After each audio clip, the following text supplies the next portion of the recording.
It's Brian Preston, the money guy. If it ain't broke, don't fix it.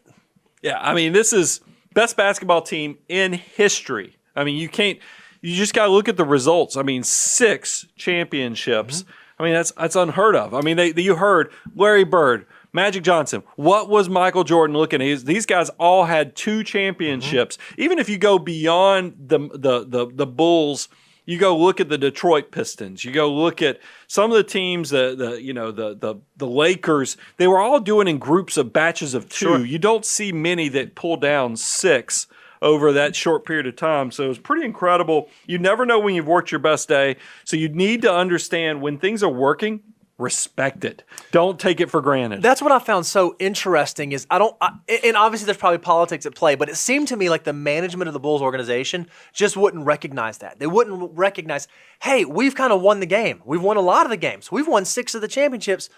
They still felt like they needed to change something. They needed to have action because they wanted to prepare for something coming.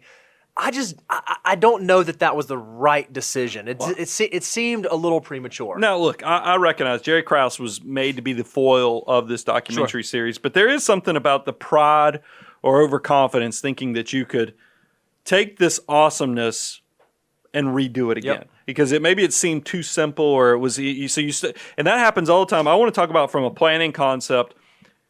How often do we see investors who have all the components of success, meaning that you're young, you have a great income, you have access, because there is no greater time to be an investor than right now. Technology has made it where you can invest for practically free. Costs are not what keeps you out. Yep. Minimums are not what keep you out. All you have to do is have time and a little bit of money to make something happen. But somehow, investors self-sabotage because they don't realize how good things are or how much opportunity they have. And I think we even see it on the other end of that spectrum, Brian. We see folks who've done a great job. They've built their whole career. They're at the place where they're rounding third. They're coming home. And they just have this thing that they don't understand, this concept of risk tolerance versus risk capacity. I've been aggressive my whole life, and so maybe I should continue to be aggressive even at retirement. And then 2008 happens. And then COVID-19 happens. And all of a sudden, because you didn't recognize what got you to the game, being well-diversified, taking risk-adjusted measures to build a portfolio, you changed your course when the course didn't really need to be changed. Yeah, I mean, we see this all the time because I think I'll go back to pride and overconfidence. See somebody who builds an entire portfolio that gets them to a level of success where now they should be on cruise control. Yep. They've done all the hard work. A great word. But then they get to the point where somebody comes, and it's that greed component. Somebody comes to them with a dumb doctor deal, some private deal, seems sexy because, this is what rich people do with their money, and they forget what brought them there. Or somebody, we saw this back when we were in Atlanta, is that, gentlemen who had reached all financial success, started a small business, reached a level, but he wanted to help his son go into real estate investing. And then 2008 happened, lost it all. Yep. I mean, so you have to understand that, rebuilding, sometimes it can look better on paper than the reality of it. So know what got you there and stick to it if it's winning. Absolutely. Number 6, be the leader that puts in the work too. Yeah, this is a really interesting one because, and playing sports growing up, you always hear this, right? If you're going to be the team captain, if you're going to be the leader, you want everyone around you to see that you're willing to do that. You're willing to put in the work.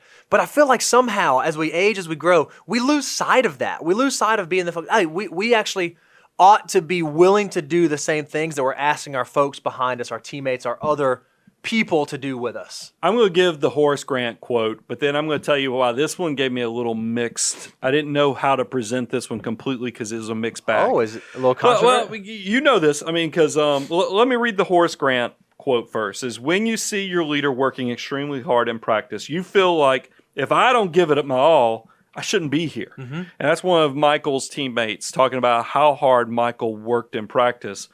But when I think about this from a philosophical standpoint because Michael, if you watch this documentary, you're going to see that his teammates, because realize they're all older men now, that accomplished incredible things, but when his teammates talk about how it was to be a teammate with Michael, it's not all positive. No, it doesn't sound like It, it was rosy. so you have to, because matter of fact, he got a little teared up in the fact because he says winning has a price, leadership has a price, and he was very frank with him. If I saw you at practice not giving me the best version of yourself, I would crawl up inside of you and give you what you needed to get the best out of you.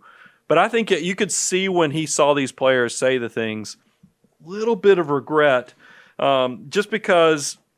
Why? I mean, it is one of those things, and there was a tinge of regret there, and that's why he was so emotional at the end of episode 7. That's why ESPN has been blasting out that little glimmer of moisture that was in Michael's tears there. So it is one of those things, but you have to put the work in because it cuts both ways. Is that people want to see somebody who works hard, and I've often said, Bo, you know this. I tell you when you're saying, because I've met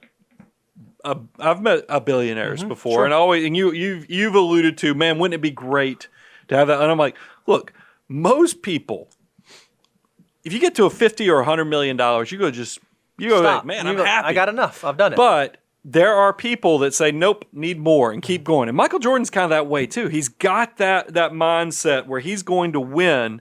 And I don't know a billionaire. That's why people talk about Donald Trump, President Donald Trump. Sure. He's a billionaire. All billionaires are kind of weird. I mean, I'm just going to go ahead. Maybe I shouldn't say that out loud, but it is true. And I think by the way, Michael Jordan's a billionaire too. Sure. I think they're all wired a little differently because the typical human, when you get to a level, you just say, got enough. Yep. That's it. But there's something different about some of these people that, winning at all costs, and you need to pay attention to that. But it made me think of when I read this quote about how hard Michael was. It did make me think of another great. Okay. I've talked about on the show Steve Jobs a lot. Yep. I mean, he's one of the people, one of the better memories I have of, audio books that I've done with my teenage daughter was the whole Steve Jobs autobiography. But here's a quote, because realize, just like it's Brian and Bo, I don't want to make myself, because, but there's a cool one in there, Steve Wozniak. That was Steve Jobs. Steve Jobs was kind of the cool one. Steve Wozniak was the kind of the guy that was probably actually designing the computer. I don't know where I fall into this. Comparison he just put there. But there was Steve Wozniak was asked recently because realize Steve Jobs passed away. So sad because there's so much potential. Sure. You don't get to be where you have all these wins where you create Apple. Then you create Pixar, and then you come back and salvage what is left of Apple and turn it back into a powerhouse. I mean, that is just unbelievable. He is the Michael Jordan of technology. Yep. If you think about who is the Michael Jordan of technology, it was Steve Jobs. But here's a quote that Steve Wozniak, his business partner, said about him. Some of my very best friends in Apple, the most creative people in Apple who worked on the Macintosh, almost all of them said they would never, ever work for Steve Jobs again. It was that bad. So here's the part that I'm struggling with, right? Like as an athlete, I sit here and think, man, how cool would it have been to be on a championship team with Michael Jordan? Or as a business owner, I sit to think, man, how cool would it have been to have started something with Steve Jobs? But when you do peel back the layers, it kind of does make you ask the question, is that much greatness worth it? Would you want to have been part of something amazing, but absolutely hated it? Absolutely just chewed your fingernails on Sunday, couldn't go to practice, couldn't go to work. Is that really the kind of leader that you want to be? Is that really the kind of environment that you want to create? So I think, and it's a mixed bag. So I think you have to ask yourself, planning concept, are you being a good leader? And this a leader can be not only at work, but it can be in your family, your house, as a spouse.